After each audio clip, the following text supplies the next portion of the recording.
Well, hello and welcome to Play PKN, the weekly video bulletin of the top news stories on PKN Packaging News, Australia's media hub for the packaging industry.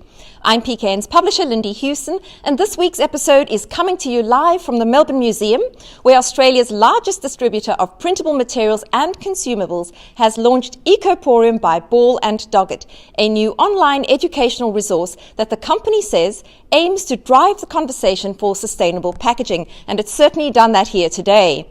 Positioned as the destination for sustainable packaging, ecoporium by Ball Doggett creates a channel for all audiences to gain insight to the world of packaging materials through the lens of the company's labels and packaging division.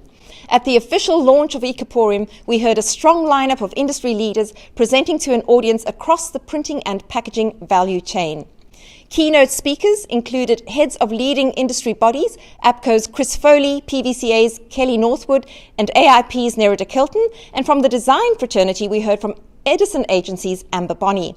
In a panel discussion, we heard from Zipform's John Bigley, Choice for Life Sally Williams, VacuPak's Asaf Weiss, and Denomination's Rowena Kerr-Lewis. The key takeout was that industry needs suppliers to lead the charge of change, and Ball Doggett is stepping up in a meaningful way.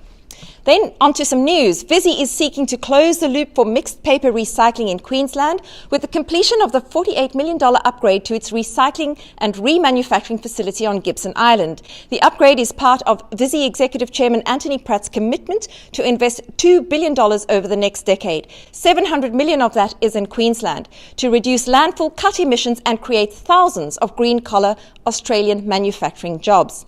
Visy claims the project will divert up to 39,000 tonnes of material from landfill, covering the equivalent of approximately 2,500 Suncorp stadiums, and using a new state-of-the-art paper optical sorting plant. Instead of going to landfill, Visy will recycle and remanufacture this curbside waste from hundreds of thousands of Queensland homes into 100% recycled paper and corrugated boxes for the state's farmers and major food and beverage manufacturers. Well done, Visy.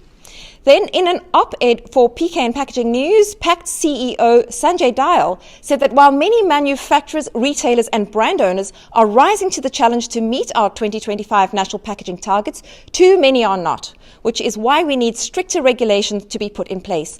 Rather than seeing big steps towards achieving these goals, he says, we have instead witnessed the unravelling of the nation's soft plastics recycling scheme, continued misalignment of approaches between states, and the recent greenlighting by the federal government to export up to 20,000 tonnes of plastic waste for processing overseas due to lack of domestic processing capacity.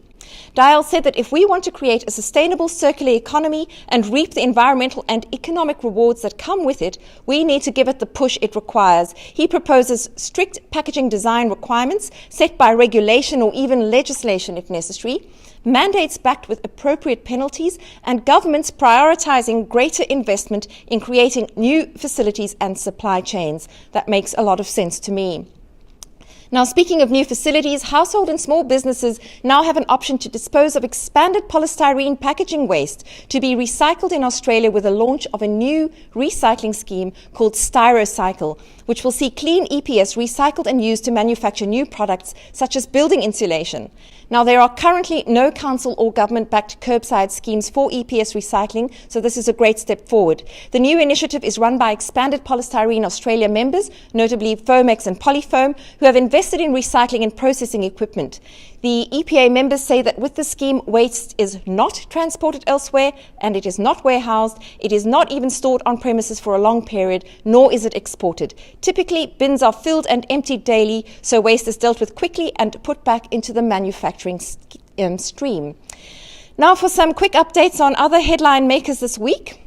We have had news that Amcor, Delterra, Mars and Procter & Gamble have launched a strategic partnership to stem the tide of plastic pollution in the global south, with these global leaders working together to scale upstream and downstream solutions for a circular plastics economy and jointly committing to $6 million over 5 years for the project.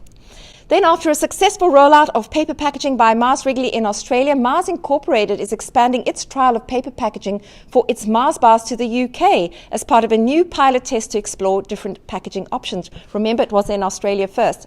And then, fresh chilled soup brand Pitango is preparing to launch its new packaging, the Pitango resealable zipper pouch, which will roll out in stores this winter.